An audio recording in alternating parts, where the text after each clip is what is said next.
Many of us admire superheroes, but while we wish we were like them, superheroes contend with some major psychological and emotional issues. Batman's traumatized from the murder of his parents. Superman is alienated. He has identity issues. Iron Man, for example, is a narcissist.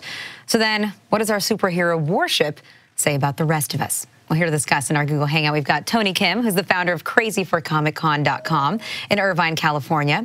Dr. Andrea Letamendi, a clinical scientist, at UCLA, who's spoken at Comic-Con about superhero psychology, and she's in Los Angeles. And Dr. Travis Langley, author of Batman and Psychology, A Dark and Stormy Night in Arkadelphia, Arkansas. So hello, everyone. Thank you for joining me today. Hi. Hi. Hi. All right, so we have a lot to get into, and we will expand this conversation into why it is that we worship superheroes, even though they are fictional characters. But first, I kind of want to run down the line and go through some of the biggest superheroes out there and really target them individually. So I want to start with Superman, and let's take a look at the trailer for Man of Steel. I have to believe that you were sent here for a reason, and even if it takes the rest of your life, you owe it to yourself to find out what that reason is. How do you find someone who has spent a lifetime covering his tracks? For some, he was a guardian angel. For others, a ghost who never quite fit in. So we've seen many iterations of Superman, whether that be on television or in the film. But Tony, let's start with you. What are the issues, the biggest issues that Superman, as we know him, deals with? Yeah, Superman actually was probably my most favorite superhero growing up. For myself, my parents immigrated here from Korea about a year before I was born, so I grew up in a predominantly Caucasian environment. And as a result, I felt really marginalized, and I felt like a misfit. I felt like I didn't belong. And so comics, and particularly Superman, I really identified with because he's the ultimate immigrant. He came from a foreign land, had to acclimate, and he had to learn to embrace his heritage in order to make a positive contribution to society. And so I think for part of what he faces is this idea of being marginalized and being separated and being alone, isolated. And a lot of that has to do with the fact that he's an orphan and newly adopted. But yeah, I think the ideas of isolation and being a misfit and marginalized, I think, are issues that people like myself who live in multiple cultures, I think I really identify with. So there's something for everyone to identify with when it comes to a superhero. Dr. Letamendi, what would you say it is that really sticks out about Superman? Well, the one thing that I would say about Superman is that people sometimes compare him to, well, he's an alien. So they say he's unrelatable. He has these superpowers. He's not really human. But I actually think the opposite. I think that we can learn a lot about him. He has gone through a lot of adversity and loss. He is an orphan, as Tony was saying. But he's particularly pro-social. He is hopeful. He's inspiring. And I think that people may be surprised, but he does share very common sort of human cognition, emotion, and behaviors. And I think there's something to learn from that. And let's not forget, too, that, he looks pretty good when he's not Clark Kent anymore, right? Dr. Langley, before we move on to Batman, any thoughts you want to share on Superman? Well, I do agree that Superman is actually a very human character. He has grown up on Earth. It's in most versions, he's reaching adulthood when he finally learns his origin. He has no idea exactly why it is that he's different. So he grows up as a human being, even with these additional things about him. When we look at, you're going to be getting into trauma on some of these other characters, the world's most, and we've talked about orphans, the world's most famous superheroes, the Bat, the Spider, and the Man from the Other Planet are all orphan boys. Superman is the one who's not traumatized by the event that orphaned him the same way as the others. He's a baby. He doesn't know what happened. It's like ancient history when he learns about it. He's rocketed to Earth listening to Krypton's version of Your Baby Can Read, and he has no idea what's going on. All right, now let's move on to Batman, who, as we said, his parents were murdered, also an orphan, and also somebody with a very dark side. And so we're going to take a look at a clip from The Dark Knight. Worst end. Those mob fools want you gone so they can get back to the way things were. But I know the truth. There's no going back. You've changed things. Forever. Then why'd you want to kill me? I don't want to kill you. What would I do without you? Go back to ripping off mob dealers? No. You complete me. You're garbage. You kills for money. Don't talk like one of them. You're not. Even if you'd like to be. To them, you're just a freak. Like me. They need you right now. But when they don't, they'll cast you out. Like a leper. So from superhero and the supervillain, the Joker right there, who both are freaks, according to the Joker. Dr. Letamendi, would you say that the Batman is a bit of a freak? I think that he says what in Batman Begins, Bruce Wayne at least says, a guy who dresses up like a bat clearly has issues. Yeah, well, what an interesting contrast with the Joker and Batman together like that. But I think there's value in that comparison, that there's this killer, there's somebody with clear psychopathology like the Joker who intentionally wants to harm and violate and be destructive. And then Bruce Wayne / Batman, as you mentioned, he also experienced this incredible traumatic stressor as a child. He witnessed his parents' murder. And one could consider that psychologically the most impactful, upsetting, and distressing traumatic event. And so we would actually be surprised to learn that Batman is particularly pro-social. He makes meaning out of this negative event. He makes meaning out of this trauma. And he makes this decision. Sure, he dresses up as a bat, but he is saving other people. He's trying to rid the streets of evil. He's actually doing a job that's not unlike soldiers, armed services, and policemen in real life. Well, it's interesting too, Tony, right? Because if you think about Batman, he's somebody that operates in the shadows, right? He comes out at night, and then what about his decision too? Batman is somebody who won't use a gun against the people that he's going, that he's trying to apprehend, or the criminals that he's trying to catch. Yeah, he won't use a gun, but he'll use a flying giant machine to shoot missiles down at people from afar. Fair enough. I think it was interesting about Batman. That depends on which movie. Yeah, I think what's interesting about Batman is that, unlike his counterpart, Superman, they're kind of the yin and yang of being role models. Superman clearly is a role model. He exhibits behavior that is worth emulating. And yet Batman, he's a hero. He's an anti-hero in a lot of ways. But he's driven through revenge, and he's driven through justice. And so I think that if I was the character of Batman, I think what I would really struggle with is my lifestyle sustainable? Is my lifestyle worth emulating? And I think we've all been wronged in a lot of ways. Hopefully not to the extent that Batman was by becoming an orphan. But yeah, I think that's a big issue is what kind of hero is Batman, and what kind of role model is he compared to his superhero counterparts like Superman?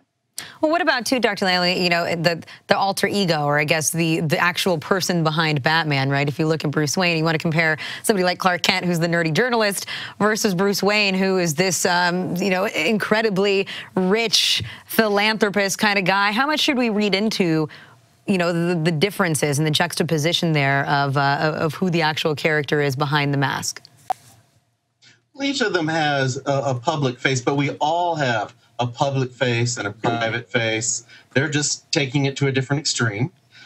Clark Kent is the nerdy reporter, a very realistic kind of person with the bright and impossible alter ego. Batman, a bit fantastic. He has this fantasy real identity, the billionaire playboy, who has the alter ego that is the dark and improbably possible. He's the superhero with no superpowers. He's the part of us that wants to frighten life's bullies and make them hurt the way they hurt other people. The contrast with, for example, the Joker. The Joker is a monster who looks like a bright, laughing clown and kills people for the fun of it. Batman is the hero who dresses like the dark, grim monster, so he can save people and keep people from going through the thing that he went through. Andrea and I, on several panels, have discussed, what aspects of post-traumatic stress disorder does Batman qualify for? He shows some, not the full range of symptoms, though. For the thing he wants to do in life, which is being Batman, nobody could function better. Well, I'm happy you brought that up, because I think that's a perfect segue to talk about Iron Man, too. I mean, he's a narcissist, but he's also somebody that, he put his life on the line. And so first I want to take a look at Tony Stark suffering from PTSD in Iron Man 3. So last time you got a good night's sleep? Einstein slept 3 hours a year. Look what he did. People are concerned about you, Tony. I'm concerned about you. You're gonna come at me like that? No, look, I'm not trying to be a dictator. Do you mind signing my drawing? If Richard doesn't mind, you all right with this, Yeah. Dick? Fine with me. What's your name?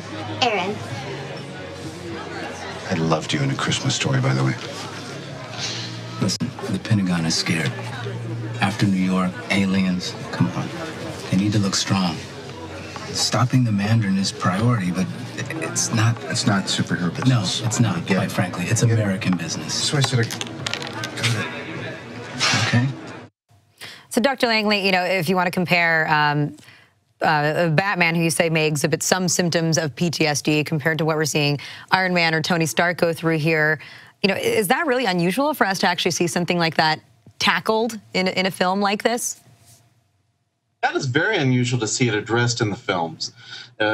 It's rarely actually addressed in terms of getting into the specifics. I know there was one Batman movie, Batman Forever, in which they got into some aspects, and that's what some people use to try to argue with me when I say Batman doesn't have PTSD. But when I say that, I'm talking in general. There have been specific times in his career when he has more qualities of it, like when the second Robin died. In the movie Batman Forever, he has some repression of what happened to his parents, but that is an atypical presentation. Normally, Batman remembers in fine detail what happened to his parents.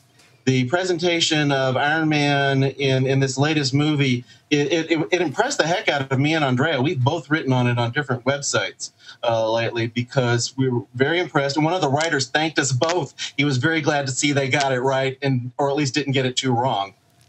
Well, Andrea or Dr. Letamendi, excuse me, what would you say about that, too, in terms of the impression that it gives, or perhaps the example that it may set? It might be very unusual to actually see a topic like this tackled in a film of this sort, but you've worked with veterans out there. Is this something that you talk to veterans about? Do they feel like it helps further some type of understanding?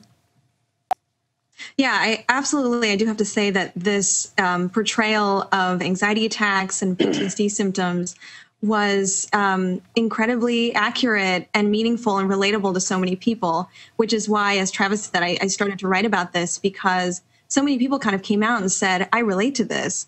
I have the same types of anxiety attacks. I have the same symptoms. What does this mean? And the writers of this film really did a great job of accurately portraying what a panic attack would look like and what PTSD symptoms are. Having nightmares, having these recollections or symptoms of remembering the traumatic event, having these panic attacks that are really well represented in this movie. And I have talked to patients who have very similar experiences. And so there's a lot of value in this, what we would call a fictional story. There's a lot of real value in that. And I've seen some people who actually complain, Iron Man shouldn't act like that. He's a hero. No, they need to see that heroes can suffer, that heroes are human beings. That's the important part of what makes them heroes. Their humanity is what's important to us. If they didn't have these human qualities, the ability to get hurt, it wouldn't matter so much that they do these things. We don't want to see the adventure of some robot just going off and doing these things. We want to see a human being in a robot suit. Yeah, if they weren't infallible or vulnerable like the rest of us, maybe we wouldn't find them so inspiring. Sorry, go ahead, Travis. Didn't mean to cut you off there. No, Tony started. Tony, okay. I called you Travis. My bad. It's okay. Yeah, I was just saying that I love that they introduced that element to the story because we've seen so many different iterations, so many different superhero stories being told now that really the only way to go is to humanize the characters and make them more relatable, more real. I'm not nearly as experienced as my nerd doctor counterparts here, but I loved that they showed that The one thing I was about to complain about was that he got over it really quickly, which I think didn't really quite explain kind of how that process of healing occurred. But I did like that, and this is kind of a spoiler alert if you haven't seen it yet, that at the very end, the post-credits had that little humorous therapy session with Bruce Banner that at least tipped the hat to the fact that he's still continually in therapy. So I yes. like that. That post-credit scene really said he has not just gotten over it quite as neatly as it might have looked a little earlier. He found a way to find the strength to get through what he needed to at that point. I know individuals who have panic disorder that in certain situations they have managed to discover, oh, this is the thing that can get me through that thing I didn't think I could get through. Sometimes that abruptly. But it's a work in progress. We have a clip of Bruce Banner from the Avengers. So let's take a look at that. Dr. Banner, now might be a really good time for you to get angry. That's my secret, Cat. I'm always angry.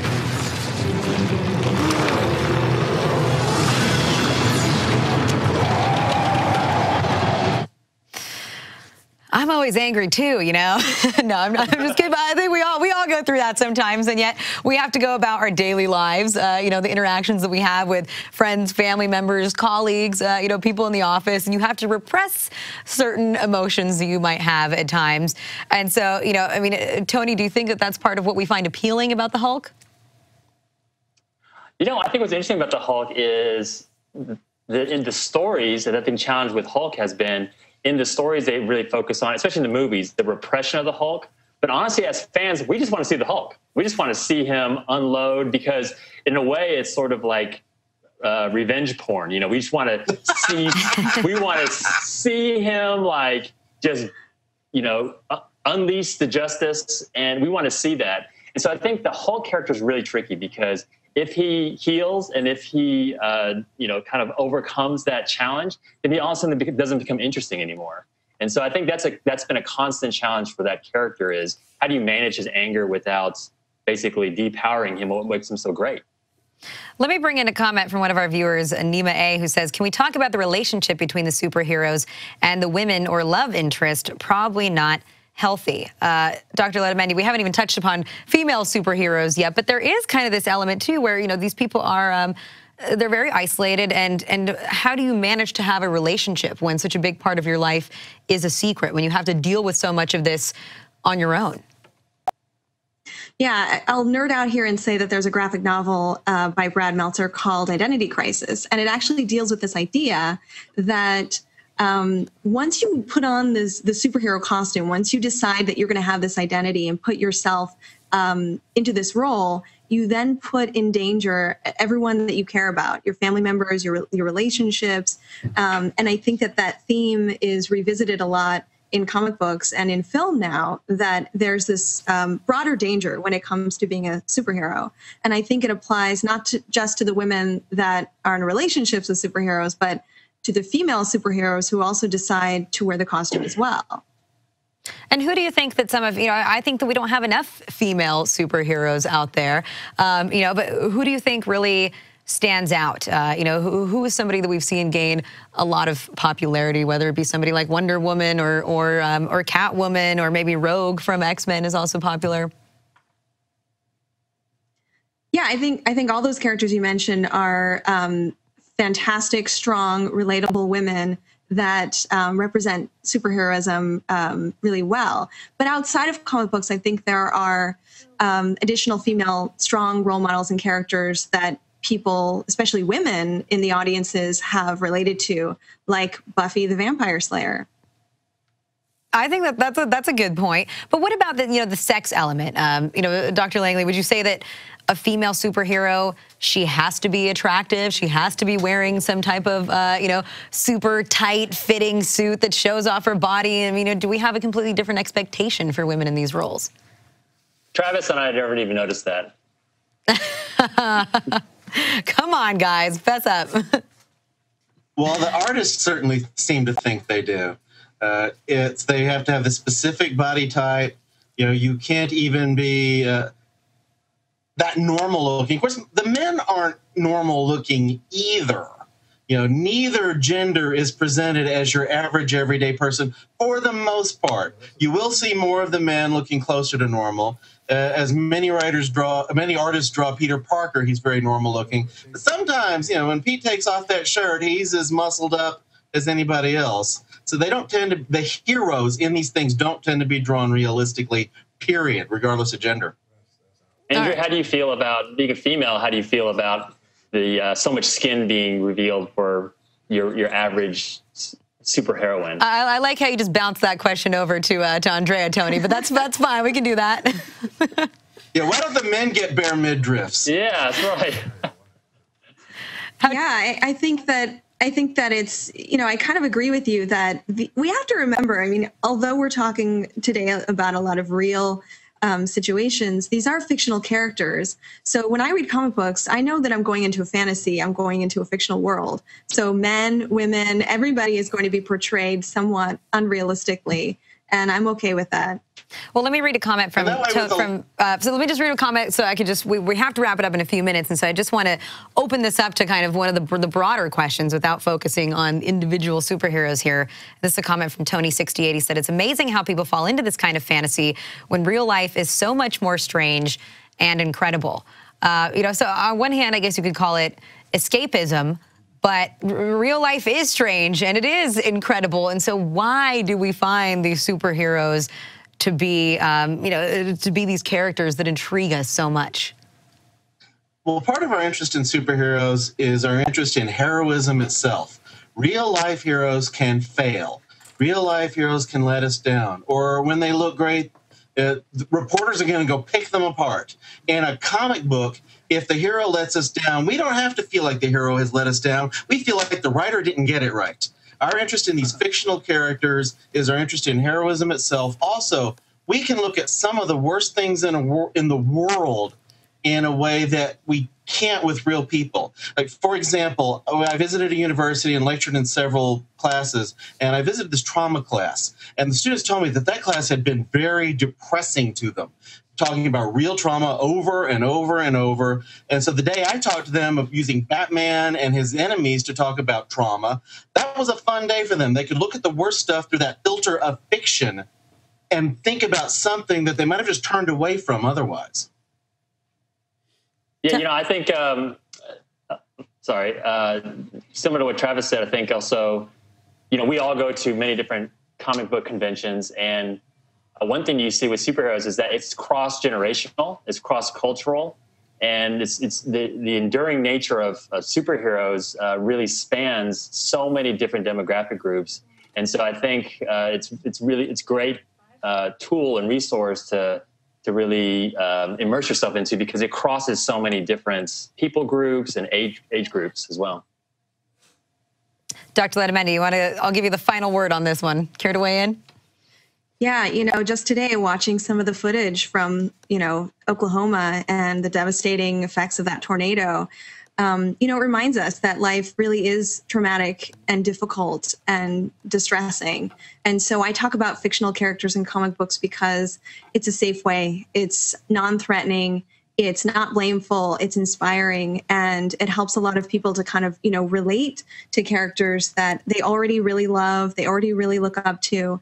And it's a way to kind of have this even playing field and, again, use it as a way to impact a lot of people. I'm going to leave one comment here from HP blogger Penny that takes it in a little bit of a darker and a different direction, but I think is a valid point as well. He said people hide behind superheroes because they're afraid to take a stand themselves, and it's easier to say that you can't take a stand because you don't have superpowers. Which I guess can be fair enough too. We don't always have something to lean on, which is some type of superpower that can come out. But Tony, I think you make a great point. This is something that is cross-generational. It's international. It clearly connects to a lot of people out there. So I have to leave it there. But Tony, Dr. Letamendi, and Dr. Langley, thank you all so much for joining me today. Thank you. Thank you so much. Yeah. All right, guys, stick around. A lot more coming up on HuffPost Live.